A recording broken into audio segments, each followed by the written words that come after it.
Commission اپنی تحقیق میں سامنے آنے والے حقائق کی بنیاد پر کسی ایجنسی، محکمے یا حکومتی ادارے کے خلاف کارروائی تجویز کرے گا۔ کمیشن کو یہ بھی اختیار ہوگا کہ وہ انکوائری کے دوران ضروری سمجھے تو کسی اور معاملے کی بھی جانچ کر سکے۔ قاضی صاحب سے شہباز شریف کی ملاقات کے بعد شہباز شریف کابینہ کو یہ بھی بتاتے ہوئے پائے گئے کہ قاضی صاحب نے ہمیں کہا ہے کہ آپ کے جو بھی اچھے کام ہوں گے ہم پوری سپورٹ آپ کو کریں گے، آپ کے ساتھ کھڑے ہیں۔ تو بیسیکلی اچھے کام کا لفظ نکال دیں تو قاضی صاحب نے شہباز شریف کو سامنے بٹھا کے کہا ہے کہ ہم پوری طرح سے آپ کے ساتھ کھڑے ہیں، ان سب کو تن کے رکھو۔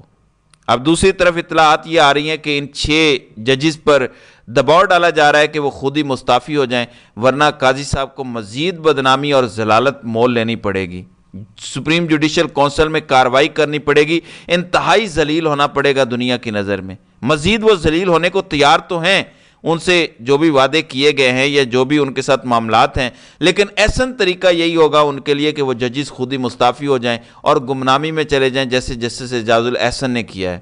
تو اب یہی ٹیکٹکس ان کے خلاف ہوں گے۔ امیجن کریں 6 ججز نے اپنی گردنیں پیش کر دیں، 6 ججز نے اپنی زندگیاں خطرے میں ڈال دیں اور انہوں نے یہ بتایا کہ ہماری فیملی ممبرز بھی محفوظ نہیں، انہیں اغوا کر لیا جاتا ہے۔ جب یہ چیزیں سامنے آئیں تو قاضی صاحب نے کہا کہ وہی حکومت ڈیل کرے گی اس مسئلے سے جو تمہارے لوگوں کو اغوا کر رہی ہے، ٹارچر کر رہی ہے، تمہیں دھمکیاں دلوا رہی ہے۔ اس کا اصل میں مطلب یہ ہے کہ آپ اپنی جان بچانے کی فکر کرو، وہی حکومت اب تمہارے پیچھے آنے والی ہے، وہی ایجنسیاں اب تمہیں سیدھا کر کے رکھیں گی۔ اب وہ ججز ظاہر ہے کہ مزید ڈریں گے، گھبرائیں گے، ان کو تو کوئی پروٹیکشن حاصل نہیں ہے، ان کا تو کوئی بھی بندہ اٹھا کے لے جائیں، ان کے گھر کے بندے کو کوئی اٹھا کے لے کر جائے، انہیں ہی اٹھا کر لے جائے تو کوئی کچھ کرنے والا پاکستان میں نہیں ہے۔ میں آپ کو یقین دلاتا ہوں ان 6 ججز کو نامعلوم دیدہ دلیری سے کیمروں کے سامنے اغوا کر کے لے جائیں، ویگو ڈالوں میں ڈال کر، پاکستان کی عدالت میں کوئی ایسا جج نہیں ہے جو ان کو برآمد کروا سکے۔ اس وقت ایک ایسا جبر کا نظام ہے جس کے خلاف سب لوگ کھڑے ہیں۔ ناظرین اکرام، human rights council of Pakistan وفاقی کابینہ کی طرف سے اسلام آباد ہائی کورٹ کے 6 معزز جج صاحبان کی طرف سے لگائے گئے الزامات کو بغیر کسی تحقیق کے نامناسب قرار دے کر مسترد کرنا افسوسناک ہے۔ Human rights council of Pakistan اس طرز عمل پر تشویش کا اظہار کرتی ہے۔ تحقیقاتی کمیشن کی انکوائری شروع ہونے سے پہلے ہی وفاقی حکومت کو از خود ایسا موقف نہیں دینا چاہیے تھا۔ HRC پاکستان یہ سمجھتی ہے حکومت کا قبل از وقت موقف تحقیقات پر اثر انداز ہونے کے مترادف ہے۔ Human rights council of Pakistan یہ سمجھتی ہے کہ اسلام آباد ہائی کورٹ کے معزز جج صاحبان نے سپریم جوڈیشل کونسل کو بھیجے گئے خط میں جن خدشات کا ذکر کیا اور جن چیزوں کی نشاندہی کی ہے ان پر میرٹ پر صاف اور شفاف تحقیقات ہونی چاہیے۔ ایک کمیشن ایک حکومت بناتی ہے، بندہ کون کمیشن کی سربراہی کر رہا ہے یہ بندہ حکومت ڈیسائیڈ کرتی ہے، اور وہی حکومت کہہ رہی ہے کہ یہ ججز نے جو کیا ہے یہ نامناسب ہے۔ اب کیسے یہ کمیشن صاف شفاف تحقیقات کرے گا، آپ مجھے بتائیں۔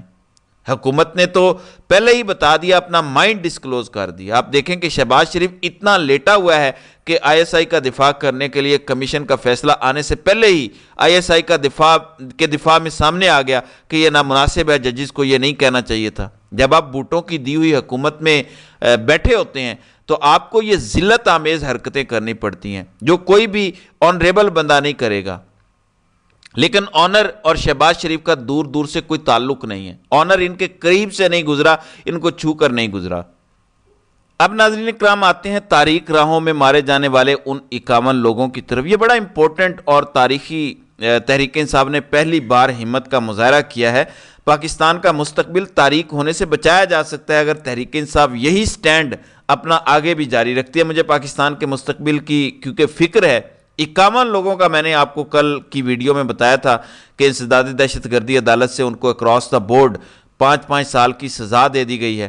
یہ سزا جان بوجھ کے دی گئی ہے اور ابھی مزید سزائیں دی جائیں گی تاکہ 9 مئی کی ایک اینیورسری منانی ہے انہوں نے، جس میں انہوں نے تحریک انصاف کو مزید رگڑنا ہے، ایک بیانیہ بنانا ہے، یوم سیاہ منانا ہے، جس میں انہوں نے یہ تاثر دینا ہے کہ 9 مئی ہوا تھا، ہم نے لوگوں کو قرار واقعی سزا دی، جیلوں میں رکھ دیا، ڈال دیا، تن کے رکھ دیا، اور اس سے ایک اور چیز حاصل کرنی ہے، ایک ڈیٹرنس، کہ دوبارہ ہماری کسی قسم کی بے شرمی، بے غیرتی اور حرام خوری کے خلاف عوام کبھی باہر نہ نکلے۔ یہ ڈیٹرنس قائم کر رہے ہیں، اس لیے لوگوں کو سزائیں دے رہے ہیں۔ لیکن تحریک انصاف کا رد عمل بڑا زبردست آیا ہے، بڑا حوصلہ افزا آیا ہے، اور کم از کم میں تو اس کی تعریف کروں گا۔ حماد اظہر جو پنجاب کے صدر ہیں پی ٹی آئی کے، سب سے پہلے ان کی ٹویٹ اس سزا ہونے کے بعد کیا تھی وہ میں پڑھ کے سناتا ہوں۔ تمغہ گروپ اور ٹاؤٹ آج بے گناہ افراد کو سزا سنائے جانے پر جشن منا رہے ہیں۔ اسی طرح ہائی کورٹ ججز پر مٹی پاؤ انکوائری کو بطور فتح سمجھا جا رہا ہے۔ انشاءاللہ یہ سزائیں بھی اپیل میں ختم ہوں گی، کیونکہ یہ جال سازی پر مبنی ہے، اور ہائی کورٹ ججز کے معاملے پر وکلاء کی بھرپور تحریک بھی چلے گی۔ دوسرا ٹویٹ بڑا امپورٹنٹ ہے۔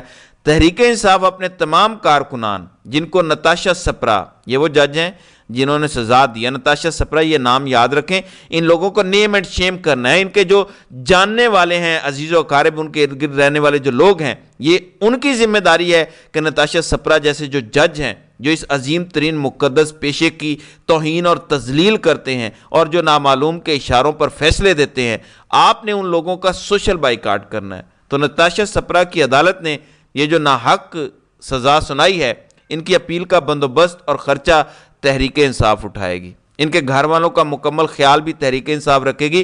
آج اس نظام پر بلا وجہ قوم تھو تھو نہیں کر رہی۔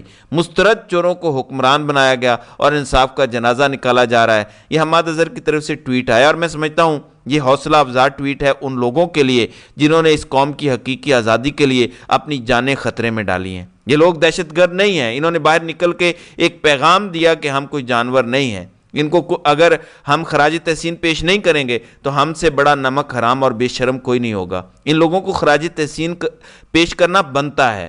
تو ناظرین کرام، آپ کی اس ویڈیو کے حوالے سے کیا رائے ہے؟ آپ اپنی رائے کا اظہار کامنٹ سیکشن میں ضرور کیجیے گا۔